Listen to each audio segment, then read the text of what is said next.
السلام عليكم ورحمة الله وبركاته. أكم جرت المعنى رمودا بقجراتني يروح نان سنجة. إذا كم بكرة قرنا يوم ما كان قبل على جنون ما دا إذا خرطوتي يعني سوانم بيكسني كودا سانم بين براتون هاوي كورون داتي. إذا خرطوتي يا حران تنا. قافي روباي نجا وتنتقون قبل دسني بدي أدي جودا ما نوتي جودا. فلا ستورين كينيا أبليكيشن داونلودين فودوتي يرون منجا كسمة أبليكيشن تقول jala uninstall yookiin delete goone malee daawunloodii nuuf hin godhettanii yeroo baay'ee nagaa hojjetu jechuudha. Kanaaf haga tokko furmaatanii taajee qabadhee waan isin dhiyaadeen qabaa na hordofaa jechuudha. Okay, gara furmaatichaan darbuun duratti jechuudha. Warroon hagarraas YouTube chaanaalii keenya arginu akkasuma subscribe hin godhin akka subscribe gootan kabajaan isin gaafannaa jechuudha. Okay, YouTube chaanaalii keessan galuudhaan bakka seerchii kan irratti jechuudha. Barsiisaa Mangistii Oromo App ni barreessitu jechuudha. Barsiisaa Mangistii Oromo App. Achi booda searchii kan kilik gootu. Kana booda isinii baafna jechuudha. Profaayilii hiriiru kilik irratti gootu. Achi booda subscribe kan jettan jechuudha. Diimattee kan dhuftan warri hagarraa subscribe hin godhine haala kanaan diimattee dhufti irratti kilik ni gootu. Achi booda harka mirgaratti waliin takka ni baati kilik irratti gootu akka dafee yeroo viidiyoon asirratti post ta'ee notification isin bira ga'u jechuudha. Egaa reeton ta'ee bakka viidiyoo hojii kana kilik itti godhuudhaan viidiyoo kiyya kana asirra jiru hunda daawwachuu dandeessu jechuudha. Kanaaf barumsa jiru kana hunda irraa barattanii akkasuma viidiyoo asirra jiru like gootanii gara Facebook keessanii akka sheerii gootanii irratti wal affeertan kabajaan isin gaafannaa jechuudha. Okay. Gara barumsaatti yeroo deebinu egaa appilikeeshinii fayyadamnaa jechuudha.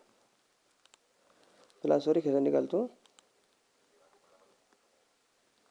bakka Google Play irratti jechuudha. All social media itti barreessitu jechuudha.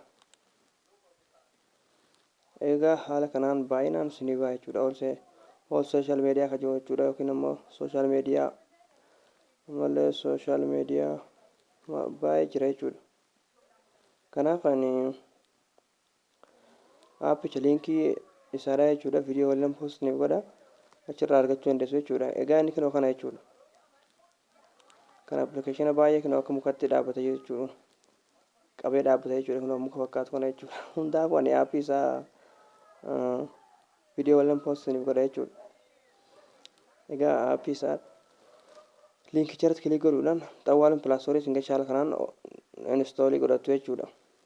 Okay, yeroo buufattan okay irratti kilik ni gootu.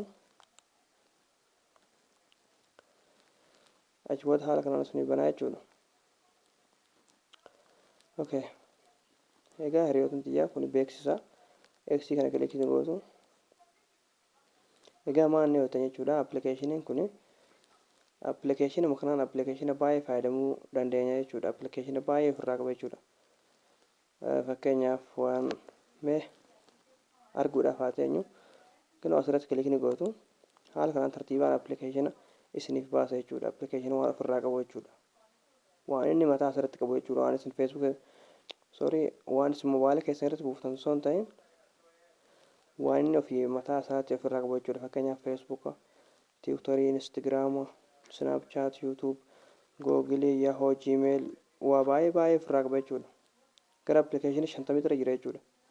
Egaa hiriyootni xiyyaa jechuudha. Warri fakkeenyaaf pilaastoriin yeroo aappii daawunloodii goonu tokko dileetti jalaa goonu malee nuuf hin godhuu warri jettan jechuudha. Wanni godhuu qabdan kana keessa ilaaltanii fakkeenyaaf jechuudha.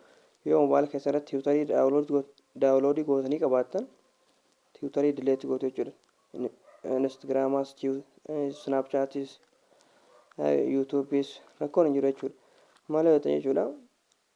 Asumarraan seentanii fayyadamuu dandeessu jechuudha. Aappii kanaan appilikeeshina waan baay'ee ofirraa qabuuf imeelii keessatti guutuudha jechuudha. Fakkeenyaaf kan Facebook keessanii imeelii orpoon kan jiru irratti imeelii keessan guutuu paaspoortii kan jiru irratti paaspoortii keessan guutuu jechuudha. Booda looginii kilik gootanii asuma Facebook keessan seentanii daawwachuu dandeessu jechuudha.